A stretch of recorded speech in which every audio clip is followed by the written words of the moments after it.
Donc je rappelle que IDPME est un syndicat de défense individuelle de l'entreprise, mais aussi et principalement un groupe de réflexion qui propose des mesures pour que la France devienne ou redevienne une terre d'entrepreneurs.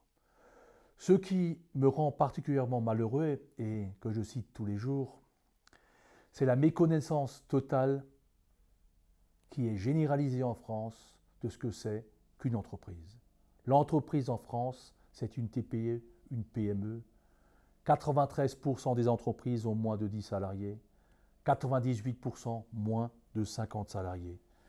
La moyenne salariée par entreprise est de 6. Et je rappelle quand même que ces TPE-PME occupent 66% des emplois dans notre pays. Et nous ne connaissons pas leur quotidien.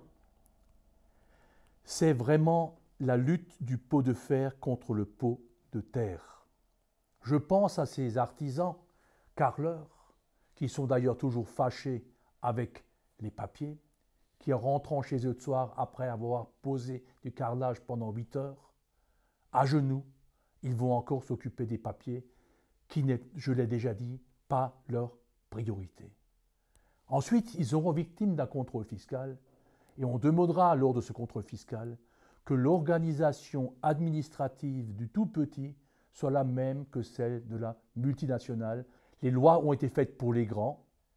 Quand M. Attal ou d'autres disent on va sanctionner les grands contribuables, c'est les petits qui payent parce que les grands ont des moyens de défense. Ils ont des cabinets d'avocats puissants qui savent le défendre. Ils ont des cabinets d'avocats qui font peur aux inspecteurs du fisc.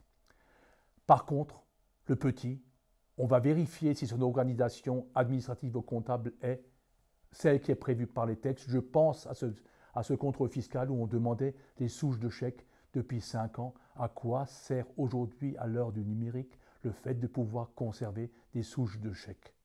Ensuite, lorsque les règles ne sont pas respectées, les règles, je le répète, faites pour les grands ne sont pas respectées, on va culpabiliser le petit et on va le sanctionner pour des règles qu'il ne peut pas appliquer.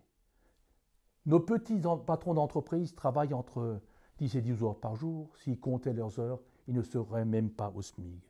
Ce qui est malheureux, c'est que ceux qui doivent les défendre, bien souvent les experts comptables et les avocats, comme ils ont d'autres clients qui auront demain en face d'eux la même administration fiscale, ils auront du mal à les défendre. Ils auront peur des sanctions qu'ils pourront retrouver sur un autre dossier. En 2005, j'ai écrit un livre où je citais les exemples des contrôles fiscaux qui me paraissaient anormaux.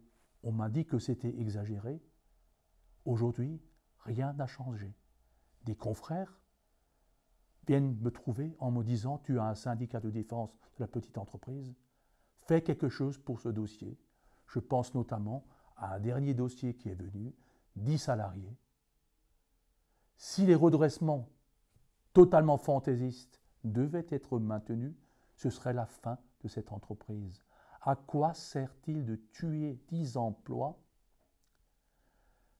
lorsque de toute façon, si les redressements devaient être maintenus, l'entreprise n'aurait pas les moyens de payer et rien ne rentrerait dans les caisses de l'État.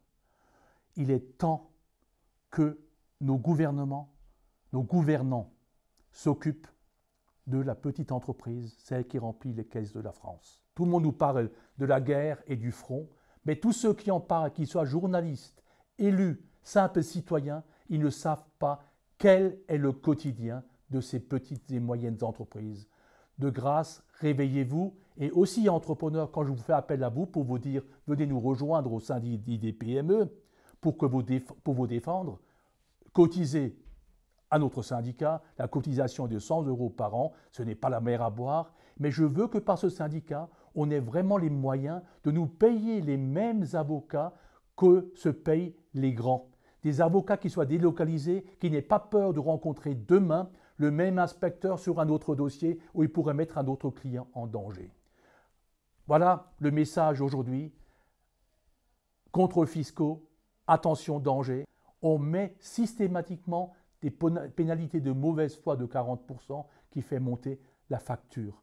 Mes petits artisans, mes petits commerçants, mes petits entrepreneurs ne sont pas des citoyens de mauvaise foi, ce sont des gens qui travaillent dur pour remplir les caisses de la France, qu'ils soient respectés.